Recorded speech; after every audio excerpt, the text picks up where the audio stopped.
programas de salud y educación. Solo aquí en Radio Latina. Radio Latina. Desde Miraflores. Para todo el mundo. 990. La poderosa. Poderosa. Radio Latina.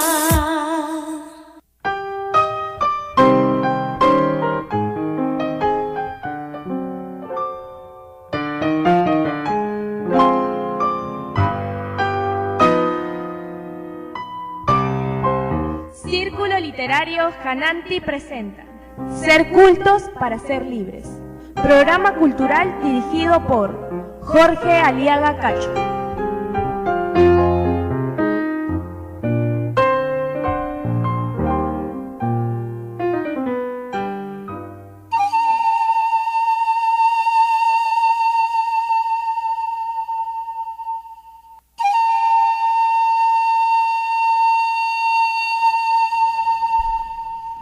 Bienvenidos amigos al programa del Círculo Literario Jananti, Ser cultos para ser libres. El día de hoy tenemos como invitados a Arturo Bolívar Barreto, que es un narrador, poeta y ensayista. Ha publicado Historia singular del profesor Chicho Rivas Plata y otros cuentos en la editorial Arte Idea Editores. También ha publicado el relato Gatita en varias ediciones, la última fue en el año 2009, también en Arte Idea. Asimismo el libro de poemas Creciente Hora Nuestra, entre otras obras de gran importancia. Él es sociólogo y hoy día va a conversar con nosotros a lo largo del programa acerca de diversos temas culturales. También se encuentra con nosotros el antropólogo Manuel Mosquera Mugarra, también como Arturo, los dos egresados de la Universidad Nacional Mayor de San Marcos. Vamos a conversar con Manuel acerca de su lectura de Secreto de Sabor. Se recordarán, Manuel estuvo con nosotros la semana pasada y ha querido añadir algunos comentarios acerca de la novela de mi autoría, Secreto de Desamor, que ha sido publicada por Editorial Rentería. También se encuentra con nosotros, llegada de Francia, nuestra amiga Elisabeth Petena, que viene de Lyon, ¿no? Ella nos va a deleitar, ¿no?, con un comentario acerca de la canción que les vamos a poner en medio del programa, y también nos va a recitar un poema, ojalá nos quede tiempo, un poema sorpresa para ustedes. Entonces, sin más preámbulo, pues quisiera darle la bienvenida a nuestros amigos. Y la primera pregunta entonces pues va para Arturo Bolívar. ¿Quién es Arturo Bolívar Barreto? ¿Quién es? Gracias, amigo Jorge Aliaga, por la invitación. Saludo a todos, a tus oyentes. ¿Quién es Arturo Bolívar? Creo que ante todo un ser humano. Creo que un ser humano. No un poeta, un escritor que también lo desenvuelvo, lo hago. Pero ante todo un ser humano que hace poesía, un ser humano que escribe, un ser humano que constata la realidad y que se compromete también con la realidad, ¿no? Creo que puedo, digamos, ambiciosamente, o pretendo por lo menos ser eso, ¿no? No alguien que se etiquete como un profesional o un escritor, sino un ser humano que indaga la realidad, pero un ser humano que no es indiferente a la realidad, ¿no? Un ser humano que no se ha dejado tampoco cortar las alas o cortar esa humanidad que en las últimas décadas se ha pretendido cortar, ¿no? Imponiendo un individualismo letal, cortando nuestra historia, ¿no? La capacidad que tiene el hombre de reflexionar, de ver su pasado, ¿no? Y proyectarse en el futuro, y además de buscar proyectos colectivos, ¿no? Eso es lo fundamental, ¿no? Y, o sea, ese es mi interés, esa es mi proyección como como ser humano. Interesante, Arturo, y precisamente esa pregunta de choque así, ¿no? Una pregunta así de clash, ¿no? ¿Quién es quién es Arturo? Precisamente yo necesitaba esa respuesta, porque precisamente esa respuesta es la que está en sus obras, y particularmente tenemos a la mano su gran libro premiado, ¿no? Por la derrama magisterial, el premio Horacio Ceballos, ¿no? Su libro Gotita. Y Gotita tiene precisamente todos los contenidos de esa respuesta que nos ha dado Arturo, ¿no? A esa pregunta, ¿quién es? ¿No? ¿Quién es Arturo? Y su libro pues nos puede decir también quién es, o qué es, o cómo es, ¿no? Que se desarrolla la sociedad peruana. Un libro altamente recomendable. Pero yo quisiera realmente que nos hable Arturo acerca de Gotita, este personaje tan querido en su obra. Háblanos, por favor, Arturo, de Gotita. Mira, yo últimamente reflexionando un poco sobre el libro, y no era consciente, y ahí coincidimos con tu obra, Secreto de Desamor, que después vamos a comentar, que constatamos un poco todas las décadas que hemos vivido, especialmente últimamente, ¿no? Y el libro, sin darme cuenta, grafica esa miseria social, ese abandono del ser humano en una época tan sombría como la que vimos en los 80, en los 90, ¿no? Y lo grafica a través del niño, el más marginado de nuestra sociedad, y que era una situación que se vivía cotidianamente en la Lima o en el país de los 80 o 90, ¿no? La miseria social, el abandono, la falta de perspectiva de la juventud del ser humano, ¿no? Pero yo, quizás por inquietudes o por influencias de autores que hablan sobre de niños protagonistas, como El Principito, ¿no? O el mismo Paco Yunque, quería tener también hacer contemporáneamente un personaje como este niño, ¿no? Y graficaba esa miseria en este niño marginado, en el niño que le llamábamos pues el pirañita, el que se recursea mendigando, robando, ¿no? Y bueno, se dio esta creación con todas esas inquietudes, ¿no? Y curiosamente fue un libro que caló en muchos colegios, escuelas, especialmente de los sectores populares, que tuve la oportunidad de llevarlo, ¿no?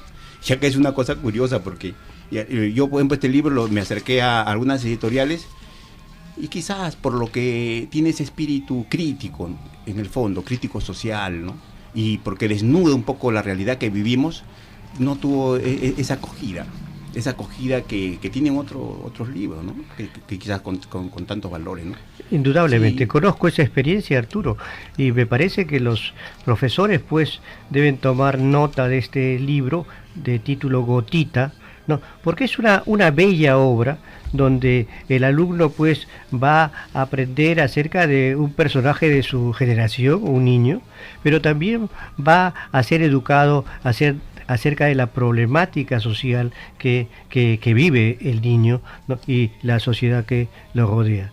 Me parece que es importante que se tome conciencia en los colegios, sobre todo en el plan lector, ¿no? Para saber pues escoger libros que realmente ayuden a formar a los seres humanos que necesitamos para cambiar la patria por una patria mejor, una patria más justa. Y yo creo que desde la niñez se debe orientar, ¿no?, la lectura del niño, y que me parece que Gotita, pues, ¿no?, esta gran obra de Arturo Bolívar Barreto, debe ser, ¿no?, algo esencial para la formación del educando.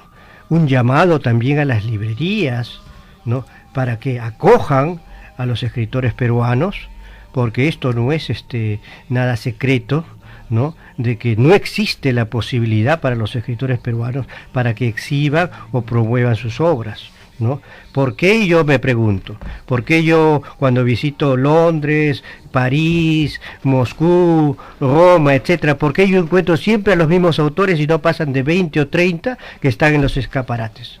Somos miles de escritores en el mundo, y en el Perú también miles, ¿no?, que tenemos derecho a ser leídos y somos tan buenos como cualquiera de ellos. Así que me parece que deben tomar nota, pues, de Gotita, una bella obra que puede ser una lectura tanto para niños como para adultos, una lectura para la familia. Pero hay otra cosa que me interesa preguntarte, Arturo, porque tú eres sociólogo y tienes pensamientos de reflexión con relación a la literatura, y tú sabes, pues, de que ha habido un proceso en el campo literario, en la producción literaria. Quisiera que me digas tu opinión acerca de la literatura de la última década acá en nuestro país. Sí, Jorge, pero previamente un comentario brevísimo sobre lo que estabas comentando del libro, ¿no? Curiosamente, muchos de los escritores, digamos que no entramos al acceso de las grandes editoriales o del canon literario y llevamos nuestros libros a pie, y he tenido la experiencia y la tengo todavía de llevar a los colegios. Ha tenido una acogida interesante, ¿no? O sea, yo por eso te comentaba, ¿no?, en la lectura de los niños, ¿no?, cómo el profesor se siente facilitado por esta lectura, porque los niños la viven, porque es una realidad que constantemente la están teniendo, ¿no? Y ya tiene como 6 ediciones ese libro, por un promedio de 7.000 ejemplares que se ha distribuido. Te felicito, ¿no?, Arturo. Y así sutilmente, muy de un perfil suave, pero sin embargo tiene esa acogida, ¿no? Pues yo decía, cómo hay cómo puede ver el mundo oficial ser indiferente y el mundo real tener la acogida, ¿no? El mundo real de los maestros, de los niños, ¿no? De acuerdo contigo, pero tampoco vamos a perder la perspectiva, que estamos hablando de 7.000 ejemplares, que debe competir, pues, con 200.000 o 300.000 de Harry Potter. Y el Harry Potter además se traduce al chino, al japonés, al francés, al portugués, etcétera. Entonces me parece que se necesita una política de Estado, ¿no?, para apoyar a los escritores peruanos, ¿no?, no solamente en el lenguaje nuestro, el español o el quechua, sino también llevarlos, pues, a idiomas extranjeros, porque el deslinde cultural, el deslinde ideológico y político, si se quiere, está a través de las lecturas, porque las lecturas literarias nos da, pues, escalas de valores, y cuando nosotros leemos valores de los anglosajones, estamos alimentándonos, pues, de esos valores y vamos a comportarnos de acuerdo a esos valores. Entonces, si se quiere una democracia en la industria del libro a nivel global, yo creo que debemos difundirnos, ¿no?, de todos los lados y para todos los lados. Pero esa pregunta estoy esperando que la respondas acerca de la literatura en la última década, Arturo. Justamente lo que comentabas, ¿no? Cómo ha sido capturada la cultura por el mercado, ¿no? O sea, cómo la totalización de la economía de mercado en las últimas décadas, con todo este liberalismo económico, con todo este ímpetu de querer salvar el sistema, más bien ahondando la economía de mercado, y que se introdujo, pues, en todos los sectores sociales, ¿no?, y culturales, ¿no?, en la educación, en todos los ámbitos, ¿no? Precisamente convierte el hacer literario, el hacer artístico, el hacer cultural, se ve envuelto en esta tan fría y tan calculada política, ¿no? Por ejemplo, en la literatura, ¿no?, el famoso diseño editorial para hacer obras, ¿no? O sea, tener una receta canónica para escribir, pero en función de la demanda y puramente del mercado, ¿no? Mercantilizando, reduciendo la perspectiva literaria y cultural, apuntando solamente hacia el éxito del libro, ¿no?, el éxito de mercado del libro, ¿no? Y esa situación es la que da el contexto para la literatura que se da en la última, desde la década del 90, ¿no? Y ahí lamentablemente, pues, hay una literatura y sobre todo que hay una falta hay un desencanto social, hay una falta de perspectiva, de fe, que se tenía en la década del 60, 70 y que se va perdiendo, ¿no? Y esto influye en la literatura, ¿no? Se va haciendo cada vez una literatura, una poesía, por ejemplo, esteticista o más formalista, y una narrativa, ¿no? Y aquí entramos en esta narrativa light que aparece, hasta de la farándula que aparece y que se legitima, ¿no? Y la literatura del realismo sucio, que tenía algo de eso del desencanto, ¿no? Una decir que ya no creer en los grandes paradigmas, si simplemente en lo que le sale del individuo, ¿no? Y hay características en la temática también, ¿no? Pero sobre todo me parece que hay superficialidad, ¿no? En mucho de la literatura, que no creo coge la reflexión sociológica, ¿no? Claro, pero lo esperanzador, Jorge, es de que, sin embargo, quizás por la tradición nuestra del Perú profundo, ¿no? Es en las regiones, en toda esa emergencia popular que se dan las mejores literaturas, en el Amazonas, en la literatura andina, la literatura costeña misma, pero que es del Perú interior y que coincide con toda esta emergencia, inclusive tecnológica, pero que los nuevos protagonistas, que en general estos nuevos autores son de sectores medios y populares, ¿no? Sí, y no se han divorciado, al contrario, recuperan la tradición, pero tampoco ya empobreciéndola hacia un folclorismo, hacia un localismo, ¿no? Sino con todo lo moderno, con toda la interesante. Es una literatura que se proyecta. Y además de una visión progresista, una visión contestataria, si quiere, ¿no? O sea, entonces se va confluyendo y ahí está la mejor literatura. Ni siquiera la literatura llamada la narrativa andina que trataba de la guerra interna, etcétera, alcanza, digamos, esa perspectiva que tiene esta literatura Ángel. Y ahí yo escuchaba cuando ustedes comentaban, hace un momento previo a la transmisión, hablaban por ejemplo de Walter Lingard, ¿no? Walter Lingard es fabuloso. Lo conozco, es un gran narrador, sí. Sí, y él tiene eso, ¿no? Esa unidad entre tradición, sentido progresista y visión contestataria de la realidad, pero y al mismo tiempo toda esta carga también actual, porque él también es con mucha ironía, mucho humor, ¿no? Y sin embargo fresco, de un realismo fresco. No es por ejemplo, en la narrativa andina, y esa es una observación, una crítica que yo puedo tener, ¿no? Personalmente, es de que se juega mucho con un tema, pero se lleva a la ficcionalización del relato, ¿no?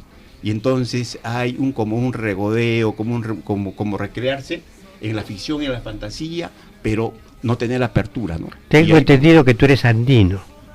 Tú eres de Apurímac, creo, me parece. No, yo soy de padres de Apurímac, nací en verdad, pero yo, claro, soy del Lima. Pero no tienes una influencia andina, en todo caso, como yo la tengo, influencia andina por parte de mi abuela, que es de Citabamba, en La Libertad, ¿no? Claro, yo iba que estos dos tipos de literatura coexisten en esta década. Entonces vamos a tener que valorar, ¿no?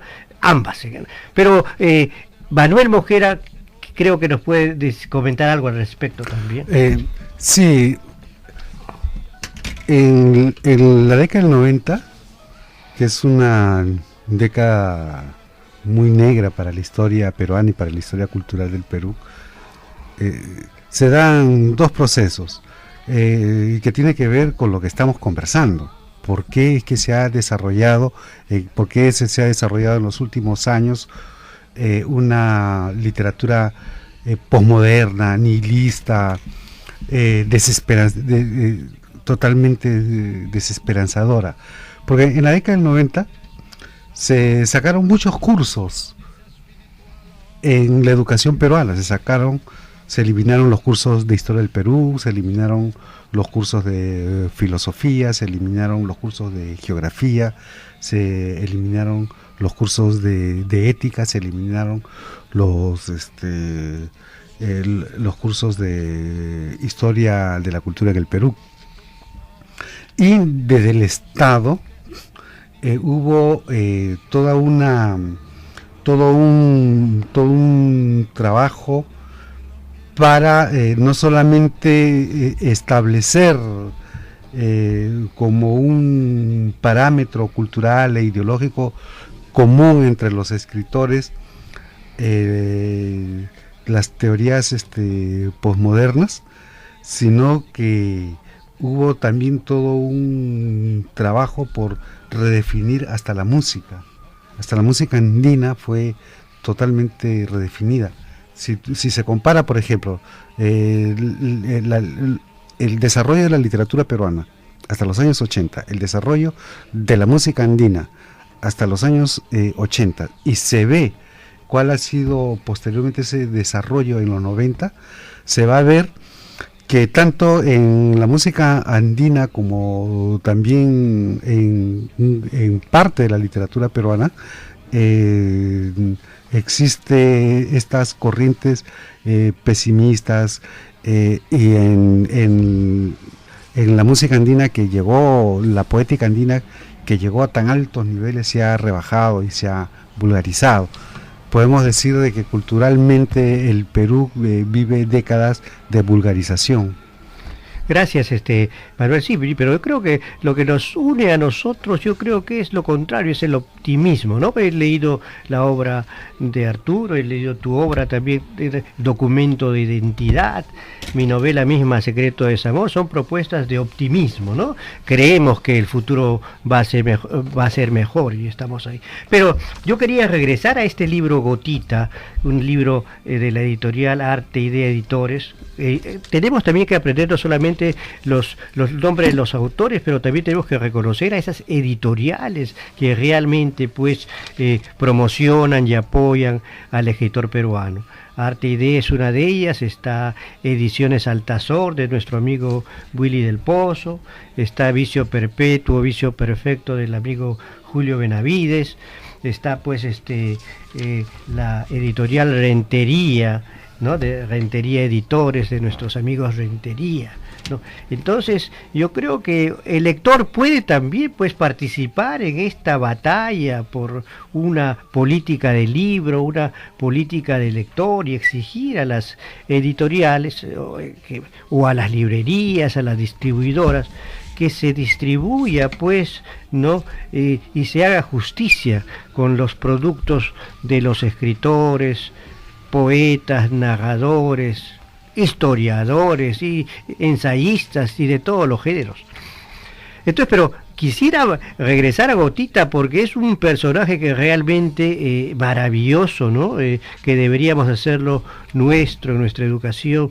Ahí Arturo nos narra de las dificultades, de las falencias económicas, del abandono por parte del Estado de los niños, estos niños como Gotita que vivía pues en un desagüe, unas tuberías de desagüe. Y yo recuerdo cuando estudiaba en el colegio, la rectora, y también Manuel Mosquera ha vivido ahí en los barrios altos, recuerdo esto que sucedía en los años 60, los niños en el río Rímac, por ahí por el campo Martinete, ¿no? Había niños así, bandidos entre comillas, ¿no? Que ya estaban abandonados en los años 60, pero esta obra de Gotita pues es en los años 90, ¿de qué años son?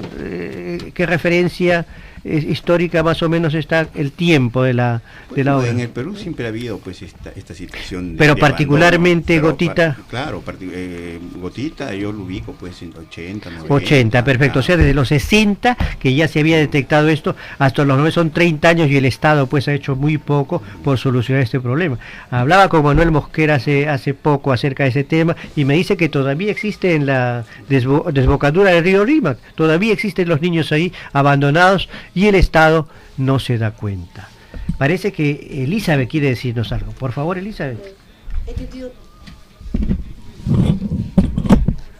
Sí, de manera así rápida, porque no he tenido todavía el placer de terminar el libro, recién lo he tenido en mis manos, por el mismo autor. Lo que me llama la atención así rápidamente es que al leer el libro me doy cuenta que los personajes no tienen nombres, sino sobrenombres, entonces como que no están personificados, son como invisibles, y me hace alusión, me hace pensar a la novela que leí sobre los gallinazos sin plumas, que también el autor pues hablaba de los niños, ¿no? Que recogían basura en la época del 70, creo. Y bueno, como tú dices, no he leído toda la novela. Yo al inicio pienso que es una novela que me va a interpelar, porque me doy cuenta 22 años después de inmigración voluntaria fuera del Perú, que la situación ha cambiado en Lima, en el Perú, y me hace reflexionar a una frase que muy a menudo me viene cuando estoy en Europa, que cuando hablan del desarrollo social, cultural, económico de un país, se debe destacar la manera como viven los niños y los jóvenes y los ancianos de un país en vías de desarrollo. Muchas gracias, Elisa. Vamos a profundizar acerca de esos conceptos y acerca de tu experiencia como ciudadana peruana que vive por mucho tiempo en Francia, en la segunda parte del programa. Pero quisiera ahora refrescarle la pregunta a Arturo con relación a mi novela Secreto de Sabor, que tuvo realmente él, ¿no? La cortesía de presentarla junto con Manuel Mosquera en la Casa Mariátegui hace algunas semanas. Tanto Manuel como Arturo y como Elizabeth han leído la novela y quiero escuchar algún comentario de Arturo. Claro, yo ubico tu novela en realidad en toda esta emergencia de la literatura popular, y creo donde se refugió lo mejor de nuestra literatura, ¿no? Porque paralelo a la literatura de mercado que comentábamos y a la desesperanza de cierta literatura también que se hizo en los 90, 80, 90, 2000, hay esta nueva literatura que se da en las regiones, pero en Lima, que ha sido, digamos, la que con mayor fuerza sintió este golpe, ¿no?, de la desesperanza, de donde se dio más esta literatura desesperanzadora. Sin embargo, hay autores que no se dejaron digamos, golpear tanto por este influjo, ¿no? Y es el caso de Secreto de Desamor, ¿no?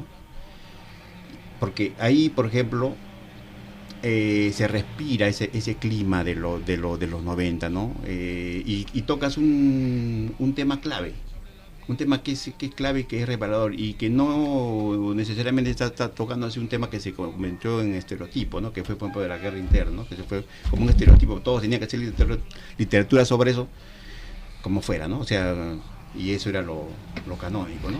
Yo descubrí ahí un paralelo, por ejemplo, parece que nos hubiésemos puesto de acuerdo, porque en una de las páginas de tu escrito describes a niños comiendo de los basurales, ¿no es cierto? Claro. ¿No? Y yo describo en la novela algo similar, pero es que como sociólogos estamos viendo la realidad. Por eso te decía, ¿no?, que había esa resistencia a que la literatura se tense con la realidad. En última instancia es eso el arte, ¿no?, la literatura, ¿no? Una vinculación con la realidad,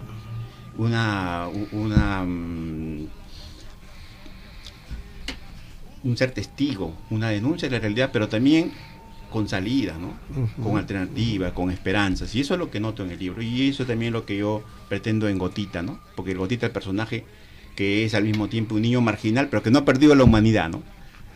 Comparte con sus compañeros, hay una humanidad ahí que se ha preservado y que da esperanza para el cambio, ¿no? Y es lo mismo que veo en Secreto de Desamor, ¿no?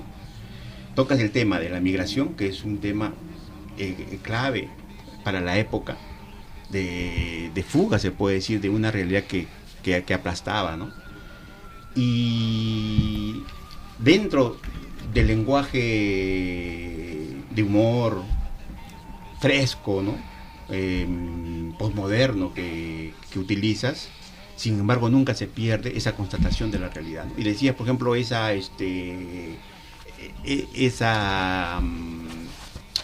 momento en que el protagonista desde la ventana del bus observa y grafica con ironía lo que es la realidad. Voy a leer el texto porque acá justo lo tenía en tu libro, y el texto que curiosamente refleja con esa ironía y esa realidad, se grafica aquí, ¿no? Dice: a través de la ventana se podía observar basura por todas partes. Algunos niños vistiendo hilachas mugrientas hurgaban dentro de montículos de desperdicios y residuos de toda índole. Un chiquilín de mocos largos, verdosos, juntaba botellas de plástico.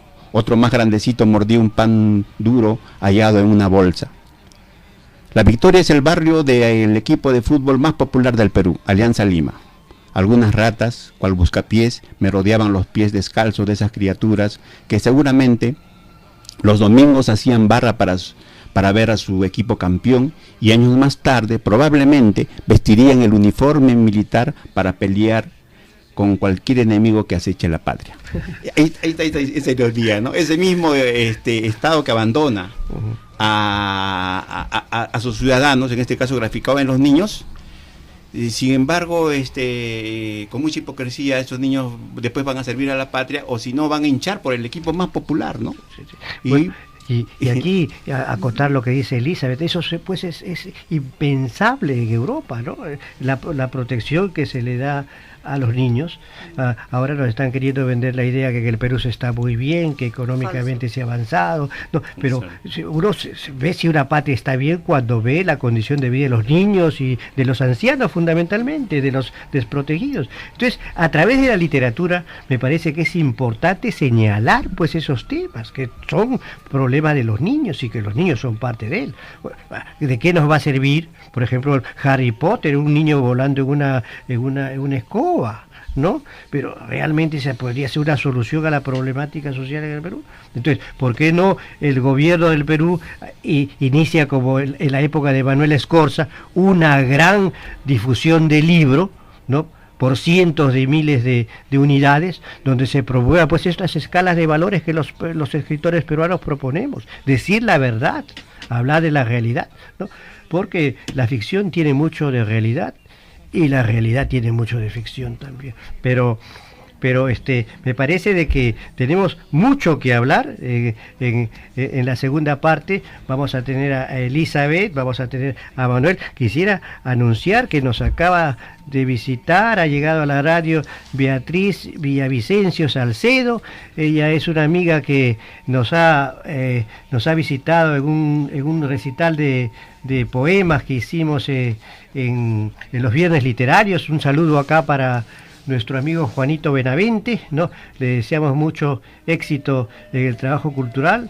Lo mismo, un saludo para Fanny del Rocío Palacios, que es trabajadora en la Casa Museo José Carlos Mariatti. Son grandes activistas por la cultura, y este programa pues es precisamente para eso, para tratar de coordinar acciones, para tratar de difundir las actividades alternativas de la cultura, ya que parece que la media, parece que la prensa no le interesa la cultura. Entonces estamos demostrando acá nosotros de que le vamos a hacer pues la batalla, ¿no?, a la prensa amarilla, a la prensa que no se interese en la cultura. Nosotros vamos a poner, así como el nombre del libro, ¿no?, de Arturo, Gotita. Vamos a poner por lo menos una gotita de cultura para ver si se hace un mar de cultura con el tiempo y con el apoyo de todos los oyentes.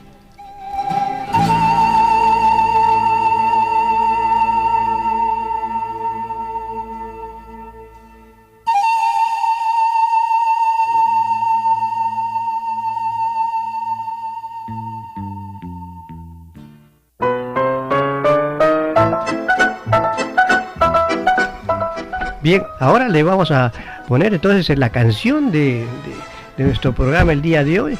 Y como es una noche o una tarde francesa, por la presencia acá de nuestra amiga Elizabeth, que viene de Francia, ella, bueno, viajó en los años 90 y ha adquirido bastante experiencia en ese país. Entonces le vamos a deleitar con una canción de Edith Piaf, que es una canción de ella, nacida un 19 de diciembre de 1915, cantante que empezó ayudando a su padre, que era artista de circo. En los intermedios, el padre la hacía cantar en sus espectáculos callejeros y bueno, tenía una hermosa, bella voz la niña, que le ayudaba pues para su trabajo cultural de calle. Luego Edith Piaf pasaría a los trabajos de cabaret, ¿no? Y de ahí pues ya le llega la fama, ¿no?, que la convierte en la diva nacional de Francia, ¿no? Pues temas como La vida de color de rosa, No me arrepiento de nada, más completo, ¿no?, que esto es una canción que le dedica a la Legión extranjera cuando están luchando en la guerra de Argelia, y la Legión extranjera hace esta canción suya. También el tema El himno del amor, ¿no?, o El himno al amor. Y la canción que le vamos a poner hoy día es La Muchedumbre, que Elizabeth la va a decir en francés. Mi francés no es muy bueno. La Muchedumbre. La foule en título.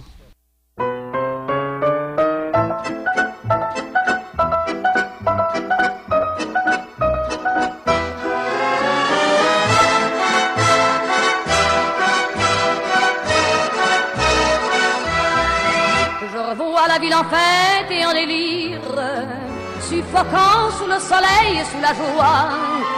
Et j'entends dans la musique les cris, les rires qui éclatent et rebondissent autour de moi. Et perdu parmi ces gens qui me bousculent, étourdi, désemparé, je reste là. Quand soudain je me retourne, il se recule et la foule vient me jeter entre ses bras. Emportés par la foule qui nous traîne, nous entraîne, écrasés l'un contre l'autre, nous ne formons qu'un seul corps. Et le flot sans effort nous pousse enchaîner l'un et l'autre, et nous laisse tous deux épanouis, enivrés et heureux. Entraînés par la foule qui s'élance et qui danse une folle farandole, nos deux mains restent soudées. Et parfois soulevés, nos deux corps enlacés s'envolent et retombent tous deux épanouis, enivrés et heureux.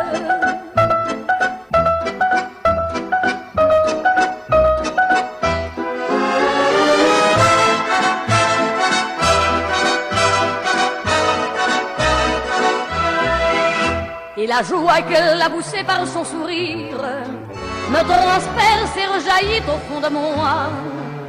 Mais soudain je pousse un cri parmi les rires quand la foule vient l'arracher d'entre mes bras. Emportés par la foule qui nous traîne, nous entraîne, nous éloigne l'un de l'autre, je lutte et je me débat. Mais le son de ma voix s'étouffe dans le rire des autres, et je crie de douleur, de fureur et de rage, et je pleure. Et traîné par la foule qui s'élance et qui danse une folle farandole, je suis emporté au loin. Et je crispe mes poings maudissant la foule qui me vole l'homme qu'elle m'avait donné que je n'ai jamais retrouvé.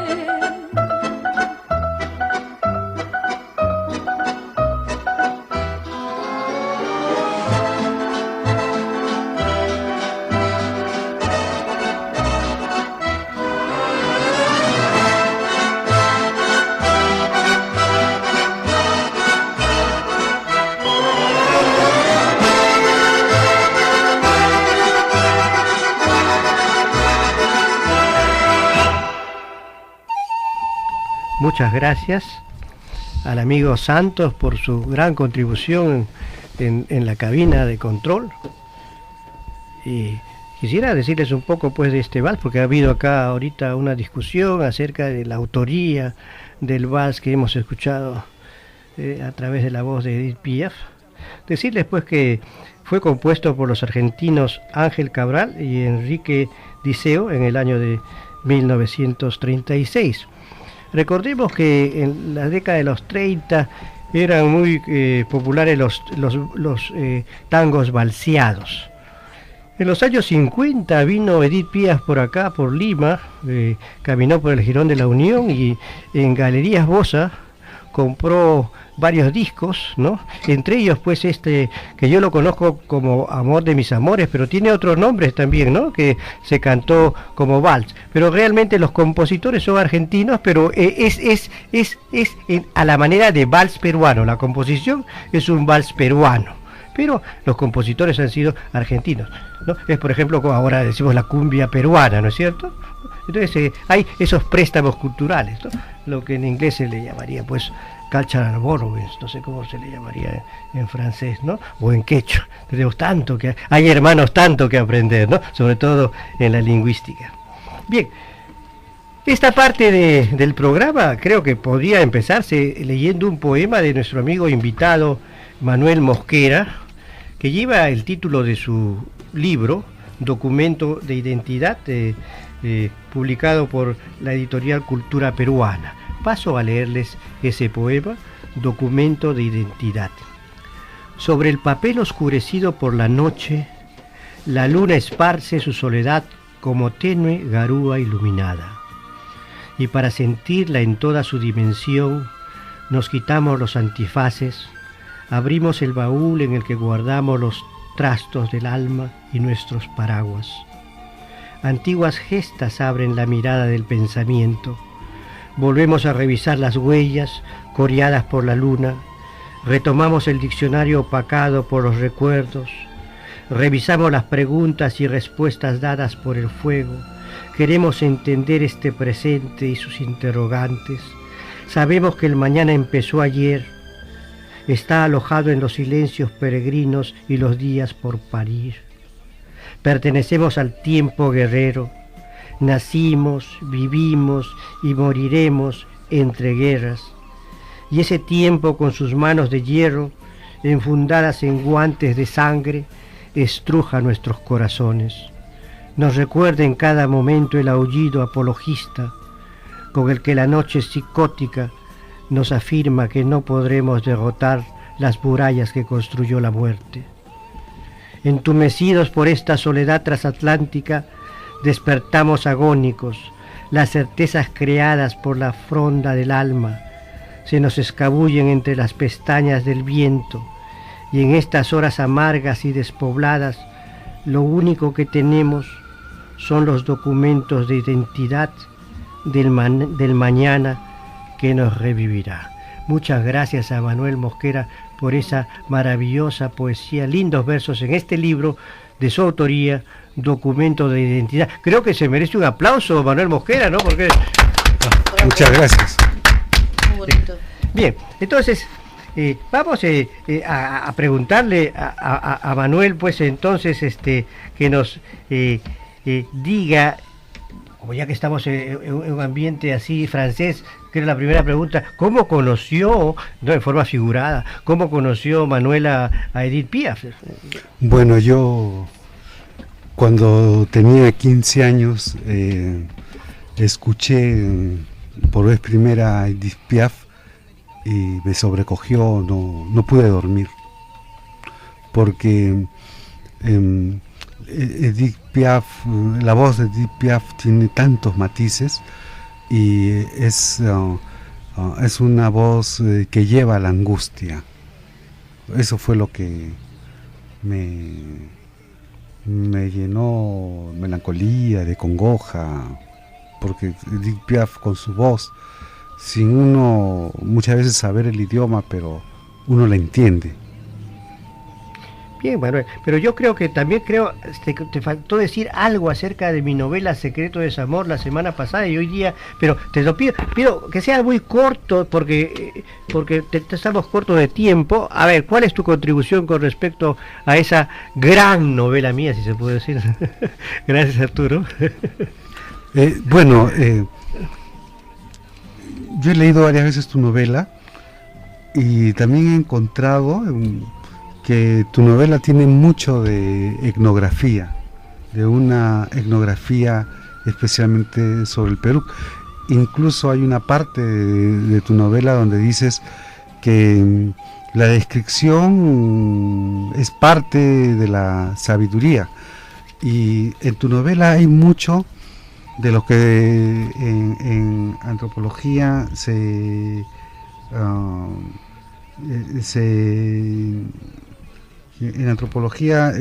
llamó las marcas étnicas, leo, ¿no?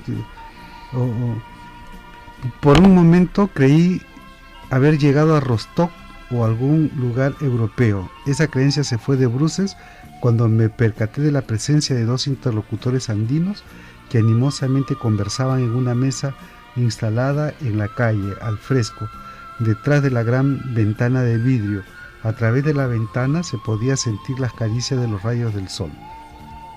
Ese fue un pasaje en Oxapampa, si no me equivoco, un restaurante fuera, ¿no? Y ver las imágenes de la gente que parecían europeos. Pero hay una parte que es una metáfora también a nosotros, creo también a nosotros los peruanos, porque nosotros estamos frente a frente, nos sentamos pero no nos miramos, donde dice, se miraban solo ellos, yo lo veía a través de la ventana y hasta los podía escuchar. Entonces esta me parece también que es una metáfora. Existen así cosas en los libros, ¿no? Que los podríamos ver más desde el punto de vista psicológico, ¿no? Los personajes, y es otra lectura. Porque hay una lectura de tipo social donde podemos ver en lo macro, ¿no? Pero hay cosas individuales, inherentes al carácter, a la conducta humana. Y creo que es importante leerla de esa manera también. Y ahí, bueno, vienen problemas de etnología, problemas de antropología, etcétera, etcétera. Uh-huh. Pero yo creo que tú me ibas a hacer un pedido, porque Manuel pues está también muy activo en las tareas culturales de los libreros de Amazonas, y ahí tenemos amigos músicos, y algo me estaba diciendo. ¿De qué se trataba? Sí, en Amazonas hay un buen amigo, hay un buen compañero, que es Luis Alberto Calle, que es un cantautor popular, y él siempre está presente en las actividades poéticas, va y canta, y él pidió que le pusiéramos, si podíamos ponerle una canción. Bueno, sabes tú que el formato de este programa es solamente una canción, ¿no? Pero vamos a hacer pues algo especial por nuestro amigo luchador de la cultura con nosotros ahí en la Feria de los Libreros de Amazonas, que también le recomendamos al público lector que vaya a visitar. Vamos a poner la canción de este gran cantautor nuestro, pues vamos.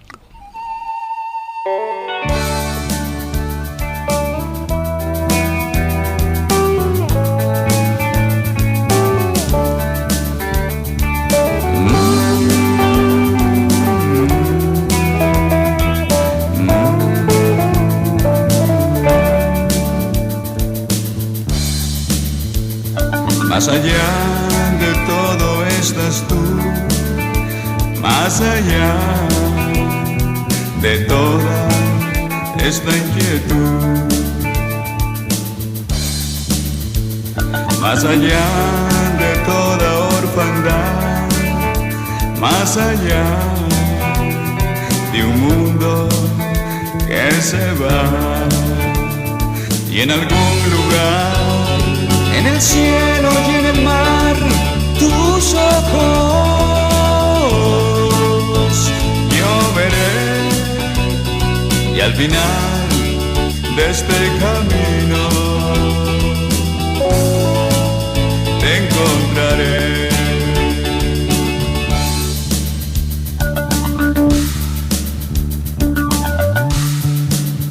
Quise esconder mi corazón, quise a tus ojos escapar,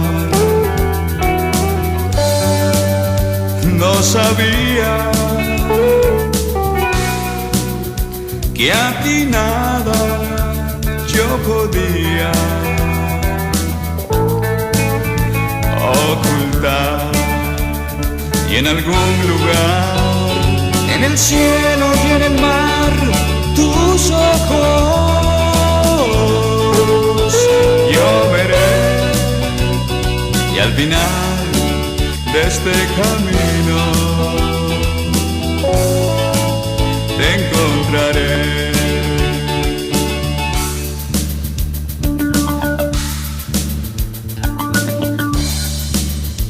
Más allá de toda ilusión, más allá de toda preocupación, de luchar tratando de arribar y no saber en qué se acabará, y en algún lugar, en el cielo y en el mar, tus ojos yo veré, y al final de este camino te encontraré, y al final de este camino te encontraré.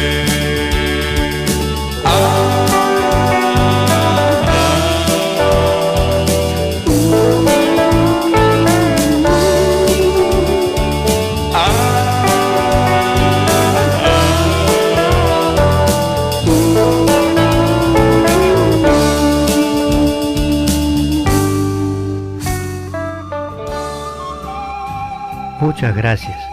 Aquí estamos nuevamente y bueno, pues hemos cumplido con Luis Alberto Calle, uno de nuestros cantores, ¿no?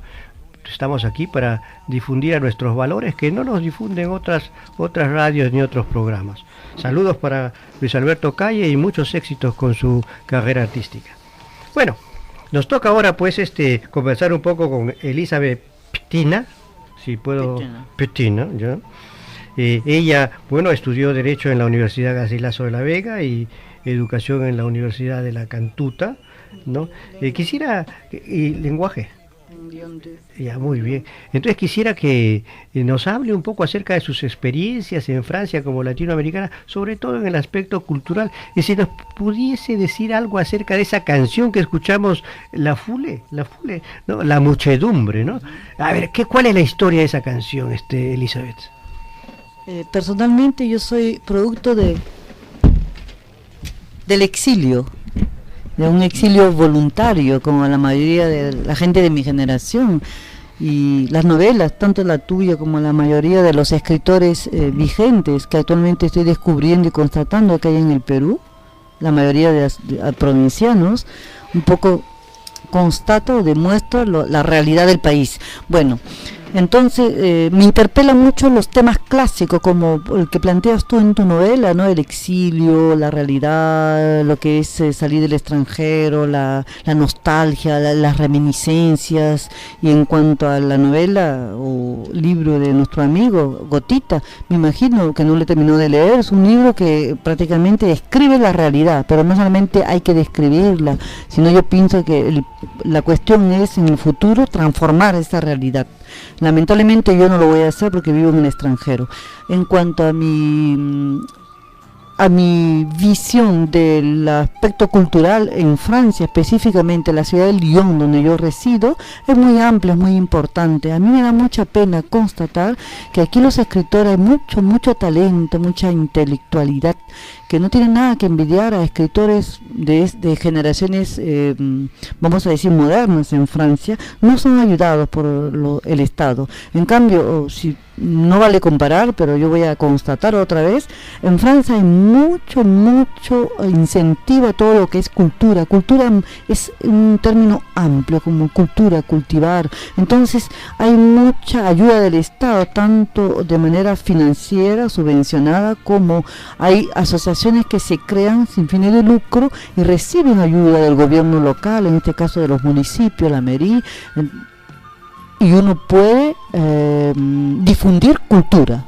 poesía, canto, teatro, lectura, y bueno, a grosso modo. Mira, la muchedumbre, esa historia de amor, sí, que seguramente los oyentes quieren escuchar esa. Recuerdo una anécdota, cuando yo llegué a Francia era como se dice voy a tomar el nombre de un libro que dice como una indienne naville, como una indiecita que bajaba de la puna. No hablaba francés, era completamente analfabeta en francés, y la primera canción que escuché fue la de Edith Piaf, La Foule, que es la muchedumbre. Entonces me llamó la atención y sentí como que asocié hechos vividos en el pasado y dije, pero esto lo he escuchado en algún sitio, en algún lugar de Lima.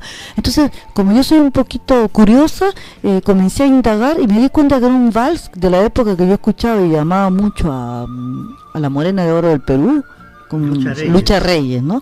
Y nunca pude concretamente saber si era una copia, y ahora con lo que tú dices es probable que sea así, ¿no? Que ella copió, se indagó del vals peruano y lo adaptó a la canción francesa. Edith Piaf está considerada como una cantante clásica, de lo que es clásicamente al lugar, como en el caso de Brassens, cantautores muy conocidos en Francia. Recuerdo que mi esposo francés se reía porque me decía, ¿cómo tú relativamente joven, yo soy joven, era joven, puede gustarte una persona que ya había muerto, joven, ¿no? Que ya había muerto, porque ella murió a los 45 años enferma, pero era una mujer muy conocida, famosa, sus canciones, como tú dices, Manuel, que sin entender ni saber el francés te interpela, porque una voz muy sentimiento, o sea, transmite sentimiento. Y la canción, además, que todo específica. Ella lo cantó en un momento difícil de su vida porque tuvo muchos amantes, amores, habidos y conocidos y desconocidos probablemente. Su vida privada no me interesaba, pero se murió en un accidente, un boxeador francés, un tal Cerdan. Entonces ella tuvo un momento de depresión con muchos artistas, de decadencia progresiva de la enfermedad que tenía, y esta canción también en alusión a la full, cuando era famosa, muy famosa, era bastante, ¿cómo se dice?, asediada, ¿no? Hostigada, arcelada, como muchos cantantes, por ejemplo Brigitte Bardot, ¿no? Ella también se renunció a su vida artística porque se vio asediada por la full, ¿no?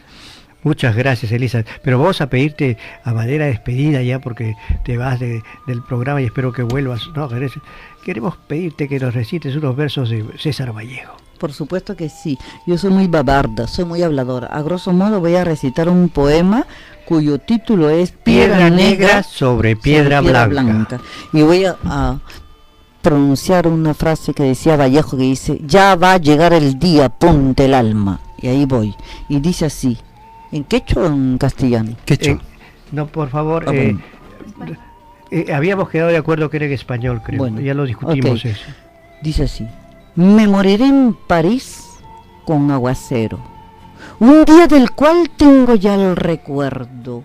Me moriré en París y no me corro. Tal vez un jueves, como es hoy de otoño. Jueves será, porque hoy jueves que proso estos versos, los húmeros me he puesto a la mala y jamás, como hoy, me he vuelto con todo mi camino a verme solo. César Vallejo ha muerto. Le pegaban todos sin que él les haga nada. Le daban duro con un palo y duro también con una soga. Son testigos los días jueves y los huesos húmeros, la soledad, la lluvia, los caminos. Gracias. Muchas gracias, Elizabeth. Un aplauso, por favor, para Elizabeth, ¿verdad? Ahora me queda darle la palabra para una despedida muy breve por parte de Arturo y Manuel. Arturo, por favor, tus palabras. No, solamente agradecerte y felicitarte esta labor, este espacio ganado a la vida y a la resistencia cultural. Y hay que, pues, alimentarlo, ¿no? Y hay que convertirlo en un mar, como decías. Esperemos que vuelvas a visitarnos y hay que difundir entonces la obra, no solamente de este programa radial, sino la obra de todos los elementos que nosotros tratamos de promover acá. Manuel, por favor, muchas gracias nuevamente y un abrazo para ti, Arturo. Manuel, tus últimas palabras. Sí, felicitarte por este programa, un programa martiano, un programa latinoamericano, que nos hace recordar que lo siguiente, que para ser libres hay que ser cultos. Muchísimas gracias. Bueno, el Círculo Literario Jananti, ¿no? Les expresa nuevamente vuestro agradecimiento y los invita a sintonizarnos a la misma hora y en la misma Radio Latina La Poderosa, 990 kilociclos AM. Jorge Aliaga Cacho le da la palabra a Elizabeth para su despedida. Un verso de Vallejo. Chaipunchaumi yachamonjaña, intita churacuy.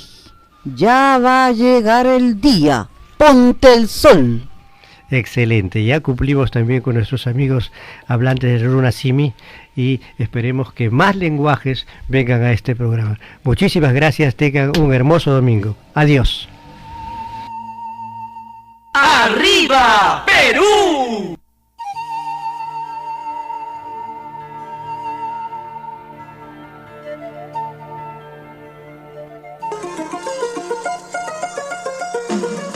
Desde Ignacio Merino 230, Santa Cruz Miraflores, transmite Radio Latina 990 en tu radio, La Poderosa.